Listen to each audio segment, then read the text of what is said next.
My name is Fradio Salmon Mwijage from Edukea Tanzania. I'm a history teacher of advanced level. Welcome to another session. We are proceeding with our topic, which is the rise of capitalism in Europe. In the last session, we ended on the factors, on the achievements of radism. So let us see the weakness of radism in Britain. The first one was it lacked the clear method of struggle. The radism lacked the method which must be used in the demanding their rights. They used the riots and revolts instead of using diplomacy or peaceful way of demanding their rights from the industrial owners. So this was the among of the weakness. Another one was it failed to identify their true enemy. It means that the Luddites were distracting and destroying the machines, believing that those were the source of their suffering. So the machines were not the true enemy, but the industrial owners. So even that was the weakness of Ludditism. Another weakness, it was national, it was not national-wide in scope. It means that the radism in Britain was not occurred in all areas of Britain. It was done in some areas like in Lancashire, Yorkshire, and some parts of Britain. So it did not spread to nationwide in order to reach to everyone or to every working class people. Another weakness, it lacked the government support. As I have told you in the first on the definition of radism, that radism was disappointed by the government, whereby the government were supporting the industrial owners due to their influence to the government. So that radism movement was lacking the support of government. But another, it lacked the finance. Radism or radist readers were not have enough money or finance to use in the transportation from one place to another to preach the demands of Luddites towards the industrial owners. Another weakness, it lacked the strong leadership. It means that radism had no permanent members, so they could enter and exist. So that was another weakness which led to radism to be not stable and stronger. Another weakness, or the last weakness, it lacked the strong leadership. The radism was not accompanied with strong leaders or leadership. Like Ned Ludd was occurred and disappeared, so he didn't want to lead those people. And the last one, it lacked the permanent membership. The members were not permanent. They could come and leave the organization. So those were the weakness of radism in Britain. After looking the radism in Britain, let us see another working class movement which were made in Britain, which is Chartism. What is Chartism? Chartism was the working class movement in Britain, lasted from 1838 to 1848. It means that Chartism was made in the year of 1838 until the 1848, which were founded by the three readers, but I have mentioned two readers. The first one was Fergus O'Connor and William Lovett. These were the leader of Chartist working class movement. Let us see the factors for the rise of Chartism. The first factors was poor working conditions. Poor working conditions will occur in the industries, meaning the industries where no ventilation that led to the poor conditions to the workers. Another factor for the rise of Chartism was economic depression of 1837. It means during this year there were those that Britain experienced the economic slump. So those industrial working class were experiencing the no payments, or they were paid lowly due to the need of maintenance of the economy, because the country experienced the economic slump, so they hadn't enough money to pay them. So that's why they decided to unite and demand their rights. Another was Poor Amendment Act of 1834.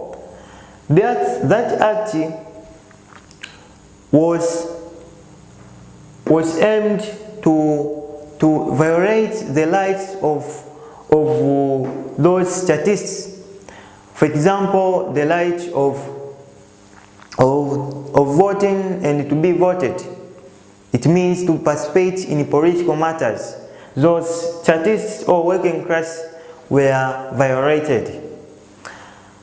And another factor was Corn Law in 1815. This Corn Law was established by the government, which prohibited the importation of food from outside.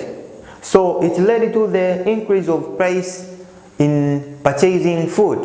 So that led to the harsh conditions or harsh situation to the working class movements, and they decided their leaders to rise and demand for their rights.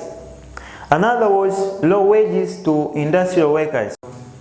Another factor for the rise of Chartism was low wages to industrial workers or Chartists. Means industrial owners were paying low wages to those industrial workers. Thus, they decided to unite themselves to demand for high wages because they worked for long period of time.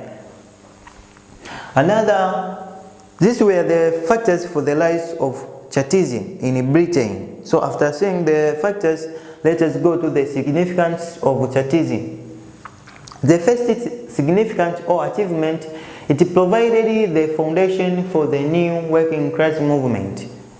It provided the foundation for the new working class movement. For example, the new trade unionism, which emerged after the collapse of Chartism. So you can see how it prepared the ground for the coming working class movement. Another one, it rose consciousness and awareness among workers or Chartists.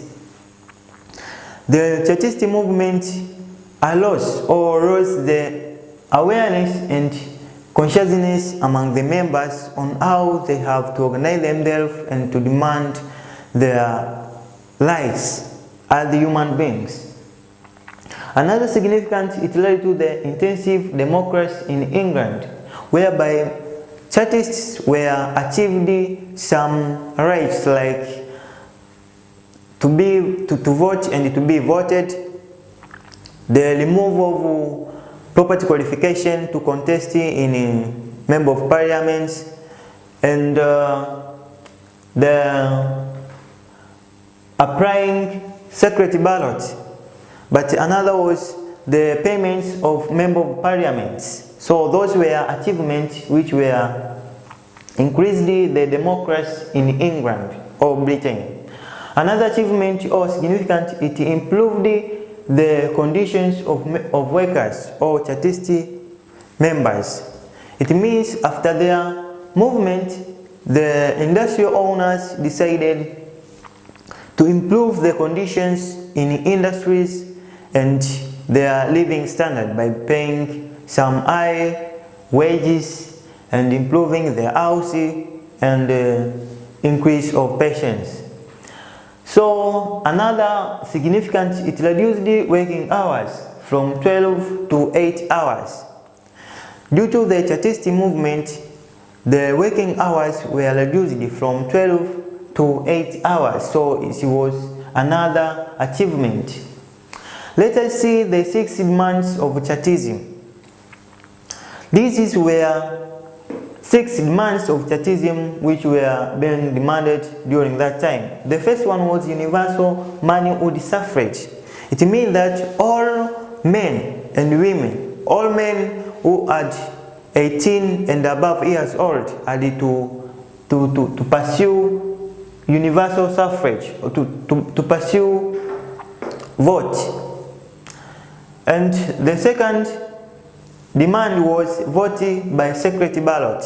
It means that during that time the people were electing their leaders by standing backward of their candidates. So it led to the hatred to those workers, but